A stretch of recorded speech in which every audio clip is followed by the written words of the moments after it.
Bismillahirrahmanirrahim. Assalamualaikum warahmatullahi wabarakatuh. Waalaikumsalam warahmatullahi wabarakatuh. Alhamdulillahirabbil alamin. Assalatu wassalamu ala asrafil anbiya'i wal mursalin wa ala alihi wa ashabihi ajma'in. Kembali bersyukur kepada Allah Subhanahu wa taala dengan mengucapkan alhamdulillahirabbil alamin. Bersalawat Nabi Muhammad sallallahu alaihi wasallam. Allahumma salli ala sayyidina Muhammad wa ala ali sayyidina Muhammad. Assalamu alayka ya Rasulullah. Bapak Ibu jemaah salat subuh yang dimuliakan oleh Allah Subhanahu wa taala, yang akan menyampaikan bimbingan subuh kita pada pagi hari ini yaitu Ustaz Dr. Muhammad Rakib Jabari Imam. Ustaz, kami persilakan. Ya Pak Imam. Astagfirullah.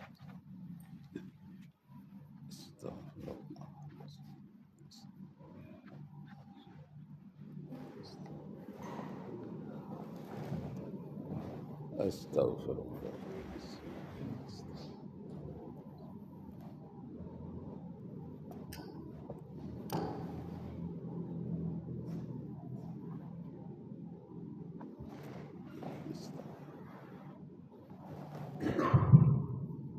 Assalamualaikum warahmatullahi wabarakatuh.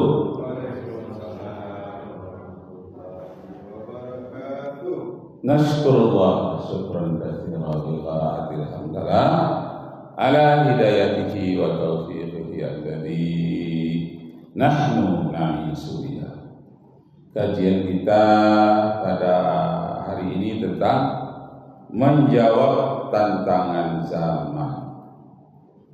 Di dalam hukum menjawab tantangan zaman ada akidah berbunyi at-taghayyurul hukmi bitaghayyuril azmani wal amkan. Untuk menjawab tantangan zaman harus terjadi perubahan hukum. At-taghayyurul hukmi, terjadinya perubahan hukum itu adalah untuk menjawab tantangan zaman, bitaghayyuril azman, untuk menjawab tantangan zaman, wal amkan, dan tantangan perbedaan tempat. Jadi perbedaan tempat dengan perbedaan waktu itu harus dijawab dengan perubahan-perubahan hukum. Imam Syafi'i berbeda hukum yang beliau tetapkan ketika berada di Baghdad dan ketika beliau berada di Mesir. Kalau beliau berada di Baghdad, aturan hukum yang dia putuskan dinamakan qaulul qadim. Sedangkan setelah beliau berada di Mesir, putusan hukumnya berbeda sedikit, itu dinamakan qaulul jadid. Jadi kenapa dia wahai Imam Syafi'i, kata orang, kok berubah hukumnya ketika di Baghdad dan ketika di Mesir? Jawabannya karena perbedaan zaman dan perbedaan tempat. Itu dalam bidang fikih. Sesuai dengan doa yang diajarkan oleh Rasulullah kepada Ibnu Abbas, Allahumma alimna, ajarkan kepadaku ya Allah at-ta'wil, ajarkan kepadaku menafsirkan ajaran agama, dan ajarkan kepadaku untuk memahami lebih dalam aturan-aturan hukum. Itu yang diajarkan oleh Rasulullah. Nah, itu dalam bidang fikih.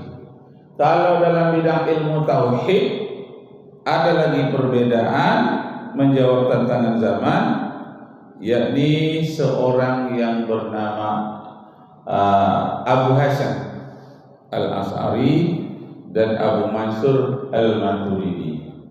Jadi dia menjawab tantangan zaman waktu itu. Apa tantangan zaman waktu Al-Maturidi dengan Hasan Al-Asy'ari? Orang waktu itu bertuhan kepada benda-benda. Kenapa orang bertuhan kepada benda-benda? Karena benda-benda itu nampak, jelas. Kalau sebut Allah saja tak nampak, tak jelas, mereka tidak bisa mengimani. Jadi dia hanya beriman kepada yang tampak-tampak saja. Itulah yang dihadapi oleh Abu Hasan Al-Asy'ari dan Abu Mansur Al-Maturidi. Jadi kita sebut sifat wujud Allah. Ini untuk menjawab oleh Hasan Al-Asy'ari tentang golongan orang materialisme, serba benda. Materinya itu benda, dan yang disebut dengan istilah sekarang itu namanya everything is matter. Segala sesuatu itu benda. Nothing without matter. Kalau dia bukan benda, berarti tidak ada. Karena Allah itu bukan benda, maka dia tidak ada. Itulah pendapat pada waktu itu. Bagaimana untuk mengatasinya? Sebab sampai sekarang pun masih ada orang yang mengatakan Tuhan itu benda. Bendanya ada di langit. Disangkanya Tuhan itu benda. Kalau benda, dia akan terikat oleh waktu, terikat oleh tempat. Dia bisa berada di luar, harus ada di dalam. Bisa berbentuk, bisa berwarna, dan dia bisa berubah-ubah. Sedangkan Allah, dia tidak berbentuk, tidak berwarna, tidak berupa, tidak berdimensi, tidak di luar, tidak di dalam. Ada sekarang ini seorang dokter, ustaz pembina agama, dikatakannya Tuhan itu tidak ada, katanya, kalau dia bukan benda. Jadi Tuhan itu sejenis benda, cuma bendanya tidak sama dengan benda kita. Dia bertangan, cuma tangannya tidak sama dengan tangan kita. Dia berkaki, cuma kakinya tidak sama dengan kita. Inilah ajaran serba benda yang muncul pada zaman Abu Musa Al-Asy'ari. Serba benda, semuanya benda saja. Atom yang paling kecil sekalipun itu benda, cuma dia kecil sekali. Tidak, atom dibagi sampai tak bisa dibagi lagi. Itu, tapi benda. Yang paling besar sekali benda juga. Yang besar itu matahari. Yang lebih besar daripada matahari, kumpulan bintang namanya galaksi. Kumpulan galaksi tadi, kumpulan tumpukan bintang yang banyak, namanya super galaksi. Super galaksi tadi begitu banyak, menumpuk pula di ruang angkasa yang luas, namanya maha galaksi. Besar sekali, juga benda. Jadi ajaran serba benda dalam bahasa Arab disebut dengan mujassimah. Mujassimah itu berfisik, berbadan, ada bendanya. Nah, maka dijawablah dengan ayat Al-Quran, laisa kamitslihi syai'. Tak serupalah Allah dengan itu, dengan atom, dengan bintang, dengan benda-benda yang berkaki dan bertangan, bermata. Tak sama dengan Allah. Laisa kamitslihi, tidak ada yang serupa satupun di alam semesta ini dengan Allah.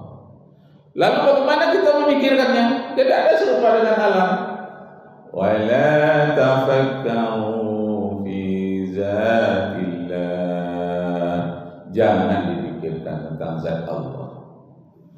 Tafakkaru fi khalqillah, yang dipikirkan itu haruslah ciptaan Allah. Jadi kita mengagungkan Allah dari hasil melihat ciptaannya begitu dahsyat, tentu lebih dahsyat lagi yang menciptakannya. Itu